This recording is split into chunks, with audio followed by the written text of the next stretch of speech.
Meeple Nation Podcast, bonus episode from the mailbag. Welcome, citizens, to Meeple Nation. Grab your favorite beverage, pull up a chair, warm up those dice, and join us at the game table as we discuss board games and the board gaming world. Each week, the hosts of Meeple Nation share their love for board games and the amazing memories that come from playing games with some very outstanding people. Let us now join our hosts in their natural habitat, the game table. Extra. Oh, that's a newspaper, huh? Never mind. That's before anybody's time, anyway. No, there's some people who probably got that reference. Maybe. Some old people. Maybe who they saw Newsies.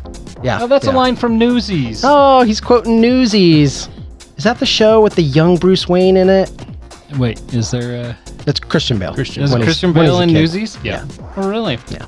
Huh. Now I'm dating myself, too. Wow. All right, well, enough of that. Hey, we are super excited to hit the mailbag.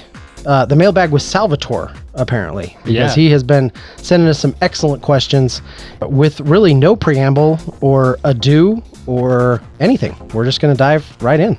All right, well, this week's mailbag question comes from Salvatore, and he asks, recently, when discussing my shelf of shame with my wife, Mara, she jokingly said, how about you don't buy any new games until you've played every game on your shelf of shame?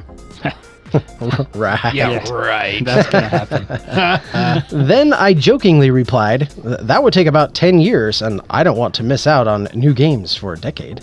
I don't know how Salvatore sounds, but I imagine it might sound something like a late night DJ. Maybe. Yeah, forget it. Yes, that. A soothing, smooth, sultry voice. Yeah, yes. There you go. This playful banter got me thinking about what substantive changes have taken place in the board game hobby in the last 40 years in 10-year increments. My first board game beyond common commercial fare that wasn't a role-playing game was Talisman, that I first played circa 1984. That's a deep cut. Going forward with my board gaming life by decade, I don't think there were many seismic changes to the hobby from 1984 to 1994, at least in the American market. I think he's right on that. Yeah. 1994 to 2004 definitely had some major changes and advances that gave us the early classics from Klaus Teuber and Rainer Knizia, among others. Also very true. 2004 to 2014, the engine really started chugging, and the hobby began to look like what we see today, with Euro games making serious inroads into the American market and larger production games becoming more commonplace. 2014 to 2024, I would argue, saw the maturation of our hobby, and the overall quality and complexity of games during these 10 years remained consistent. I think that's true. I do agree. Think that's a fair assessment.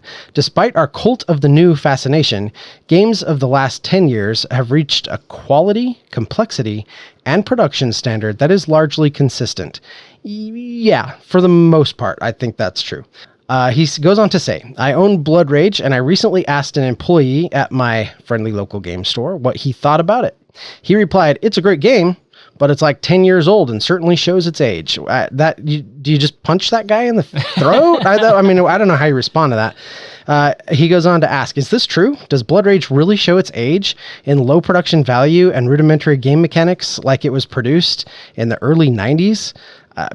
Okay. Anyway, I want to answer this question right now, but I'm going to keep reading. I would answer a resounding no, and I'm definitely with him. The answer to that is no. Blood Rage is an evergreen classic. It's a fantastic game. Where would the friendly local game store employee get an idea like that if he was not conditioned to discount 10-year-old games as obsolete, which may be true. Yeah. I hesitate to use the word plateau, but I think our hobby has reached a healthy maturation point where if I didn't play new games for 10 years, I wouldn't miss out on revolutionary changes in the hobby and wake up board game Rip Van Winkle in 2034. I do take some issue with this statement. I think there's exciting things. I think there's always exciting things coming around the corner. There's definitely, go ahead and... Yeah, I'll finish it up. We'll come back to this. This is purely an academic discussion because there's no way I'm putting my board game acquisition on hold for a decade to play my back catalog. But what do you think? Yeah, there's no way you could ever do that. What is your take on the state of the board gaming hobby in 2024? And where do you think we will be in 2034? Do you think we've reached a healthy maturation where new games largely give us variety and options, or do you see major changes in game design and production value coming in the next 10 years? Okay, so I want to start by maybe start at the end and work our way backwards or something like that. But here's the thing. We have definitely hit a saturation point of sorts. It is becoming so easy, and there are so many people out there creating board games. The market is constantly being flooded with them. We're seeing between like 4,000 and 5,000 new SKUs added to BGG like every year. That's crazy to me. So obviously we are going to see regurgitations and re-implementations of using tons of the same mechanics, tons of the same themes. We obviously are going to see a saturation in a lot of areas of the board gaming hobby. There's no way we couldn't with that many games coming out. I do think that we're hitting a point where we're kind of seeing the combinations of everything that's possible playing out, but I still think that over time we're going to see some excellent games rise to the top. Well, I think that we're just starting to see the implementation of apps into games, right? I think that's going to become more heavy, and you throw AI into the mix, and you start adding AI into board games, actual AI, not the rules AI that we've seen over the decades when you're playing a solo game or a cooperative game. I think that's going to add a whole nother challenge, a whole nother layer to the hobby, and I think it's coming. Doug just backed... He's waiting for his Kickstarter to fulfill that has that AI animated, not animated, but AI integrated board. Right. Where your pieces, your cards are on the table, reads all of that. As far as a leaps and bound advancement, I mean, I see technology becoming far more inclusive in board games coming in the future. Yeah.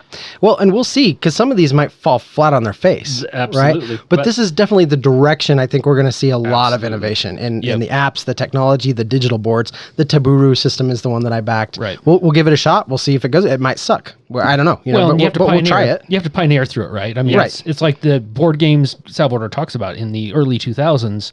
Comparing those to today's standards, they're really not super fun games. But back in the day, they were amazing.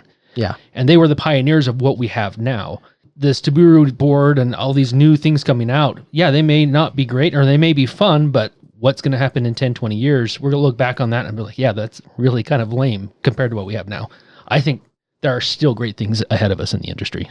Yeah, I do too. Now, I do think it bears, mentioning that there's a lot of people who don't want any part of that in the hobby. If it integrates technology and whatever, it's a huge turnoff. They don't want anything to do with apps and digital boards and all that kind of stuff. And there's always been people that are trying to stand against change. Yeah, 100%.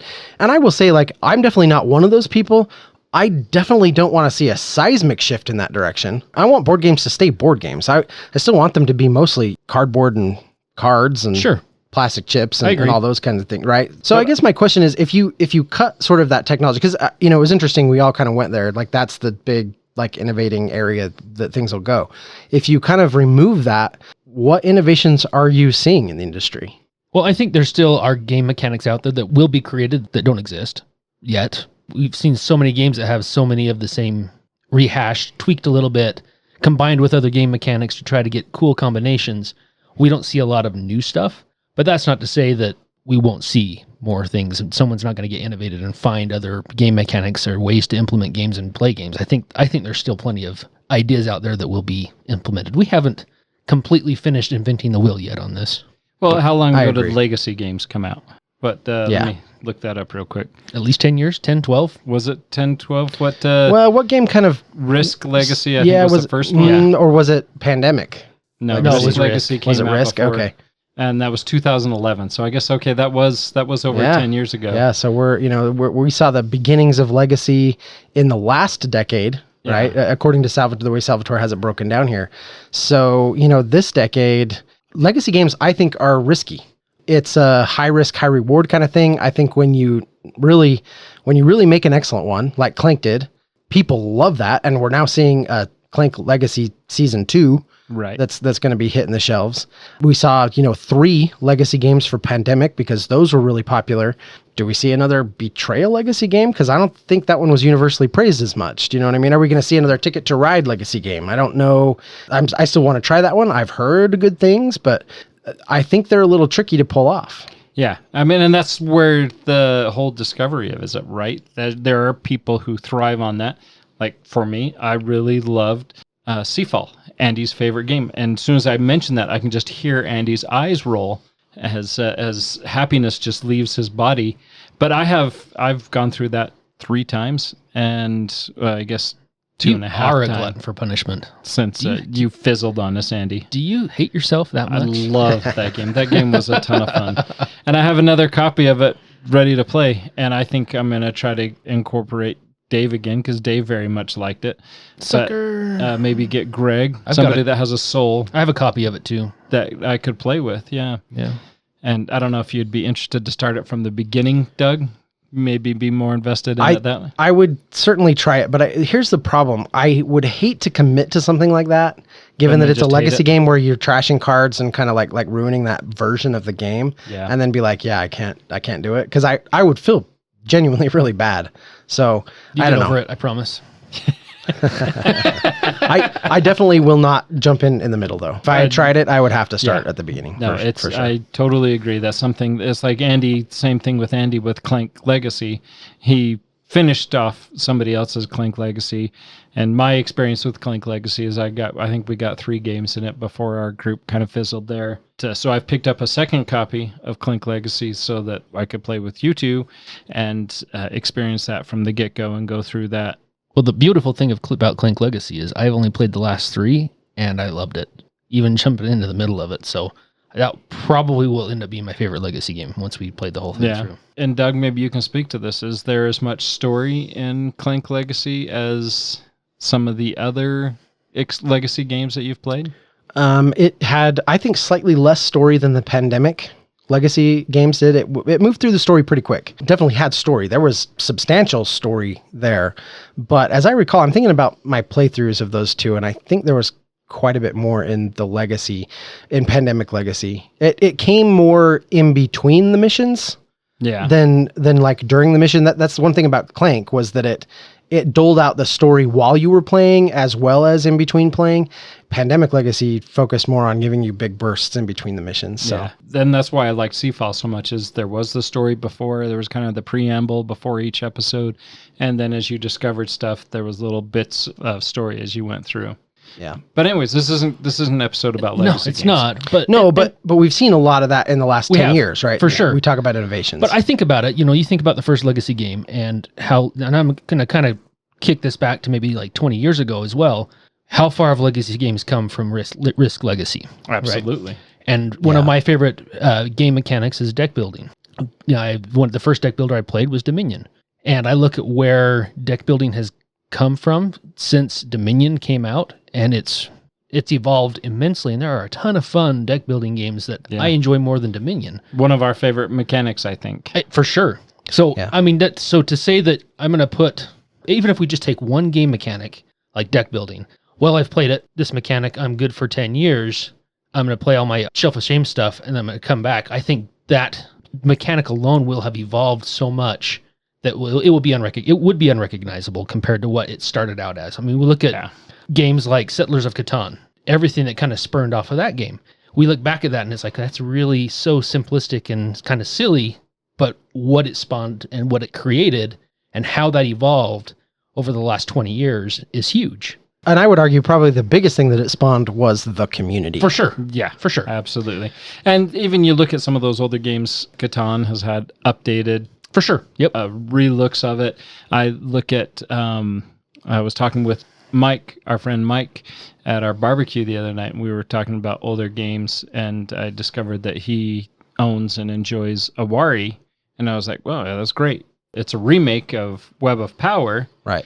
A much needed remake. Oh, it needed It needed a reskin badly. You look at some of those older games, Web of Power, a game that you own, Princes of Florence. Oh, yeah. And I don't know if you have the newer version or the original version, but there's a newer version. There's a newer version. The artwork is outstandingly improved. Right. And even Medici, which is just a recent reskin, not necessarily reskin, but a refresh. And the redo of Medici makes that game look Yeah. great. Well, and how much comparative. are we absolutely loving the new produced version of Castles of Burgundy? Absolutely. And how much can we like not wait until the redone version of Puerto Rico comes out, right? That Yeah. they're given the same treatment. Some of those old games definitely need it. Which is a good segue into hit this little dill I don't know, this person working at the game store who said Blood Rage. Blood Rage is fantastic. It's a great classic. It's an evergreen game. I don't know what you would improve upon. Miniatures are excellent. You might update some graphics. You might update some of the art, like maybe a little bit. The employee's coming strictly from a retail value, right? Right. A retail seller. And yes, if they had a game of Blood Rage on their shelf, I would argue that Blood Rage still looks better than a lot It of the new might, games yes. hitting the shelf, though. but it's not going to fly off their shelf. So if they had 10 copies of Blood Rage, or if they had 10 copies of the new Castles of Burgundy is going to sell out a lot faster. And that might be true, but I don't know. Blood Rage I don't think Blood Rage struggles in the sales department because of its age. Yeah, It that might, may or may it not. might because it's hit some market saturation. Yes. Everyone's played it or like already owns it. But I mean, if it came out afresh today, I think people would play the crap out of that game. And that's my point right there is, yeah, if it came out fresh today, it would totally sell right off. Yeah, the cult of the new. Yeah. But yes, exactly that, Andy, Yeah, is that's- that that's a if good it's point. something that's been in the market for 10 years and the saturation is there, then to a retail seller, that game doesn't have the resale potential. I'm not going to stock 10 copies of Blood Rage on my shelf. My very precious shelf space, I'm not going to stock with a 10-year-old game. I'm going to stock it with something that is exactly like you said, Andy, the cult of the new, because that is what's going to sell. So from a retail perspective, yes, Blood Rage is kind of obsolete because it is Watch your readily mouth. available. But that, I think I understand the point though, right? But but it kind of speaks to a broader community issue where I think we're too obsessed with Cult of the New, right? Like Absolutely we are. we push Me new stuff. included. Yeah, well, and myself as well, right? We're constantly looking for the fresh hit, and we forget that we've skipped by a lot of great stuff that we haven't even experienced yet, or that we only experienced briefly. Yeah. That we could go back to and just have an absolutely great time with. You know, again, goes back to how we started the question about the whole shelf of shame thing. There's no way any of us would or could do that, but I do think there is something to say about trying to keep your shelf of shame game cleared off. Sure. And make some progress. I mean, that's something we're all working on. We had an episode earlier this year where we talked about that. I think we'll have at least a couple more follow-up episodes as well, because I think we're all trying to get Shelf of Shame games cleaned up and played and decide whether they stay on the shelf or whether they need to be cold and cleaned out. Yeah. But going back to that same problem that kind of Salvatore and his wife brings up is, for me personally, my shelf of shame is so extreme that as I bring in new stuff, You can't play it faster than you acquire. play it faster Yeah. than I acquire. And that's the point I'm trying to get to, is where I'm definitely playing them.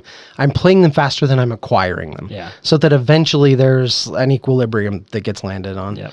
I do think he hit these decades pretty well. His summary of what's Absolutely, taken he place, I did. think, very, very well. The one thing that I would add to 2014 to 2024, that I think that's key, an innovation that we have to talk about for at least a minute here, is that this last decade has seen the explosion of crowdfunding.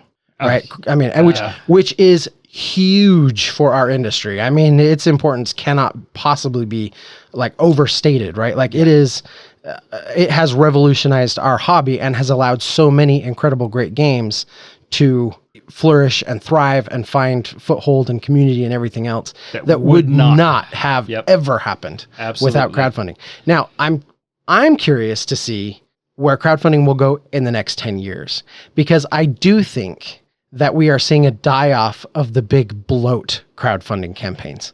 I think people are getting a little sick and tired of them. I think people have too many unused Kickstarter boxes clogging their shelves. And please don't misunderstand me. We will always have big bloated campaigns out there. I'm not saying they won't exist. I'm just saying I think we will see a huge decrease in their number. And what I'm kind of excited about is this idea that crowdfunding could almost shift into a little bit more of a pre-order system, where companies, instead of crowdfunding the game, they're like, no, the game is done. It's finished. This is what it looks like. And we just need to know how many to print. because it's too much of a financial risk for us to guess. But if we can have the community pre-order, if we can use crowdfunding as almost a pre-order platform, I would really like to see a lot more of that. We're seeing that on GameFound with CMON. They launched a game earlier. Off the top of my head, I don't remember what it was, but we're already starting to see sort of pre-orders inching their way into the crowdfunding space. And I, for one, I'm all about that. I like that idea quite a bit. I think that I see it more as, I totally agree with you, but I see it more as companies are going to start coming out with something, and I'm hoping that what I'm seeing is going to be true, like Kickstarter exclusives are going to go away, because I'm totally fine with the Kickstarter campaigns, and that goes great. You have those early backers that are going to get everything all at once, but I look at games that I've recently picked up that I only picked up because Andy picked up, like Tiny Turbo Cars, Shake That City. Yeah. And there's been a couple others that other people, I think even you picked up, Doug, that I followed in suit, that Foundations of Rome, where that Kickstarter came out and people got it. And then you have that second wave, right? You have people that get the opportunity to play it before backing it, because there is that fear, especially when some of these games come out with 500, 600. What was the last one? The what Dymo was that one? one? Huge one. Tenari's Adventures? Yeah. That was, what was the like an $800 version of it? $900. Yeah. Oh my word. Yeah. And you talk, Doug, about the bloat that comes with those. Massive Darkness. Massive Darkness. Yeah. Massive Darkness. Yeah, that was one that I got burned by for sure. Yeah. That was the second one. Massive Darkness 2. Yeah. And I remember when Dennis backed this, and he was all in, and he's like, hey, let's play this. And he brings in 4 duffel bags or game bags, right, that have expansion packs in it. Great, we can use all of this. We start the campaign, and he's like, okay, we get these monsters. I got to find them. Give me 10 minutes to go look through the boxes. Yeah, and then we get them out, and okay, we find something new. Okay, I got to find them. Talk about some of that bloat that just gets too big, that some of those games just are too big. The Secrets of the Lost Station, which is a very decent game, and it has some very cool miniatures that come with it, but they're in this great big cube, 18 inches, 12 foot square. 12 foot square? Good heavens, Yes. that's a lot of miniatures. Wow. Now that's Massive Darkness. 12 inch squared, thank you. 12 layers of inserts and foam characters. And when I was playing through it, and this was right at the first of COVID when that kicked in, that's I was playing this game by myself. I was like, I'm not going to fish through this box to get all these miniatures. Cardboard standees, they work just fine. Good enough. It's to that point where there are people who are going to be full in. Yeah, definitely. And we're not going to mention Greg's name with his obsession with D&D miniatures, but there are people that is always going to be a drive for them, right? And that's not going to go away. Well, how much better would the industry be if a game did come out? Maybe they did have some bigger boxes or some additional boxes, some extra minis, some expansions, some things like that. How much better would it be if you could look at a game like that and be like, okay, I'm going to get the core box, and maybe this expansion looks fun, and I'm just going to go with that because I know that none of the rest of this stuff is exclusive. And if I really enjoy this part that I bought, I can pick up the rest later. It's going to be available. Memoir 44. There you go. That's why they do exclusive, is to try to get you to do the all-in. Yeah, right at the beginning. Missing out. Fear of missing out. Right. But, and I 100% agree. And I think we're still going to see that. I think it still works with some people. My point, though, is that I think the community is on to publishers who do that. We have all been duped enough times now that there's a law of diminishing returns at play on how many times they can do that. For me personally, like I almost just don't even look at big Kickstarter things anymore. Where that was like the thing that I was just salivating over for almost a year and ordered way too many of them. I don't even bother looking at them anymore. Yeah, absolutely. You're waiting for that Kickstarter to fulfill, and then something new's coming out, so you're more excited about that. The whole emotional gamut that you face through all these Kickstarters is also a trial. I think that is, for me anyways, has worn thin for me, and I don't think that I'm alone. I don't think you are either. So maybe to wrap the episode up, 10 years from now, 2034, where do you think we'll be? There'll definitely be more AI in games, more digital content, and the mitigation between the two.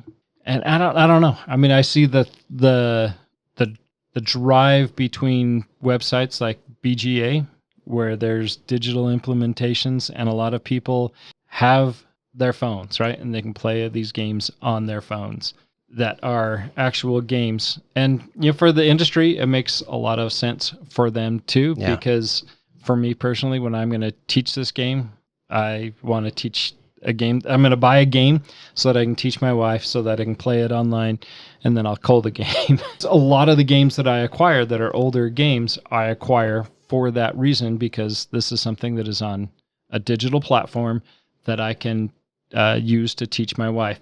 And I look at our friend Corey, moved back to New Jersey, and we get to play games on BGA. But something that when he was living here, he had friends that were still in New Jersey that he was playing with, that he was playing on Tabletop Simulator. Yeah. And that, the expansion of that, and the expansion of, even being able to virtually have a game room, have a virtual game room. I mean, something like that I kind of foresee. I mean, not holodeck. We're not there yet. No, but like with innovations in smart glass and stuff like that, you can definitely see maybe some of that technology being implemented into the actual tables that we play on, the actual surfaces. Yeah. Then that's just kind of what Taburu is trying to do, right? But if you just fully digitize the whole experience, still gathered around a table, I mean, imagine just selecting what game you want to play from a menu, and then you're just playing, right? It's setting up and taking care of it. You're still buddies gathered around a table, but it's all digital on the tabletop. So I could see, like you say, like BGA and some of those digital platforms, I could see them coming into our game space in some of those ways, or people just moving to virtual space. I don't know. Yeah. It's all the digital mapping that can go on you can map your game table, you can map your game, the current state of your game, and have that digital landscape be available for somebody else. And that we're not at the age of Back to the Future 2, right? Where 3D holographics are everywhere, but we're getting closer. That was so a few years ago. That was so a few years ago. Yeah. I still want to see like what is it? The holograms in Star Wars, let the Wookiee win. Yeah. Yeah. Something like that might be kind of fun. There's a lot of those holographic or those billboards that are interactive billboards. And I mean, that's technology is advancing, and it is silly to think that it's not going to be affecting our hobby more and more. For sure. That's definitely true. Well, I think it's already started, right? You've already got the Foreteller app that started narration, right? So which is amazing. It is. And I can see that being implemented more, just not even an external application like the Foreteller app, but I could see games if there's narration or story that similar to Oathsworn, right? Or Forgotten Waters, the voice acting, right? Yeah, that was so good. And I see that because the production quality, as Salvador talked about, the production quality of games, components, and everything else has gone way up. It's just top notch for so many games. Not all games, but so many games have just amazing components. That's the next step. You have a few games that have done a phenomenal job on the application, on the story, on the voice acting, and everything else. Most of them, not so great if they have them at all. Otherwise, you're just reading out of a book, or you're getting an external app that has that. I think that's the next step, and then it'll progress onto there. It'll progress to AI and kind of what we talked about already. Yeah, imagine AI being able to just you just plug all that text into AI, and AI's got the best voices all lined up for you, ready to go. Yeah, wouldn't that be awesome if it could teach you emote the game and everything? Yeah, that would be awesome. If I didn't have to read another rule book, that would be amazing. That'd be incredible. Wouldn't it? Yeah, I mean, there's so many people that are out there provide videos and provide some better than others for sure, but to be able to have something that was AI integrated, that like what's the name of your table thing? The Taburu. Yeah, the Taburu. I mean, it teaches you how to play the game. Yeah, with the one that's in the Kickstarter. Yeah, and they're wanting that. I'm to be more. so looking forward to finding out how well that works. Yeah, and how nice would that be? That I just got this new game, this 4 out of 5 complex game, and I don't have to burrow into a rule book for 50 pages long, 12 hours a day for the week before we're getting together to play. Right. That we can open up the box and say, boom, here it is. First page of the rules says how to set it up, and then the game takes us through it. A few clarifications here and there. Now, the innovation we are already seeing is a lot more videos, teachers, publishers who contract out to have their games taught via video online. And I think we'll see more and more of that, and I think we'll see that get better and better. Because better and better is the key, right? Because not all instruction videos are created equal. No, correct. That's 100% true. And some of them are really good at putting us to sleep. So yeah. Andy. Don't do that. And then Make it there's- exciting. We came to have fun. You saying I put you to sleep? Well, there's that, but that's because you usually cuddle me tightly and sing sweet lullabies to me. That's but true. that's neither here nor there. But It's also because you're notorious for falling asleep during Rules Teach videos. That's what I was getting so to. badly. Was the original point before it derailed. It was a happy moment. Was it? Oh boy. All right. Well, that was a really fun conversation and I think a really, really good question. So thank Yeah. you, Salvatore, for sending that in. We really appreciate it. Any other final thoughts? No, I think we got to all the buttons that I wanted to push. All right. Put a Yeah. fork in it. I think we're done. I liked it. Good question. Thank you, Salvatore, for submitting that. Awesome. Until next time. We'll see you reaching in the mailbag. We'll see you putting something in the mailbag that we can open up and read at the game table. Thank you for listening and being a part of Meeple Nation. If you would be so kind as to follow, subscribe, share, and rate or review this podcast, it really helps to spread the fun.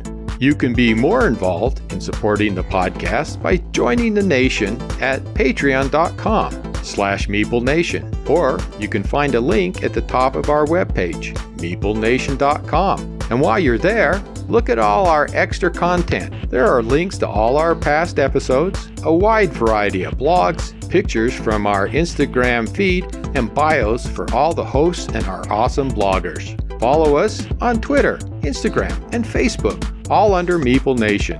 If you would like to chat with the hosts or other members of the nation, you can join our Facebook group, Meeple Nation Off Air. We hope to see you again at a game night, a con, or maybe a suspense-driven evening of Werewolf.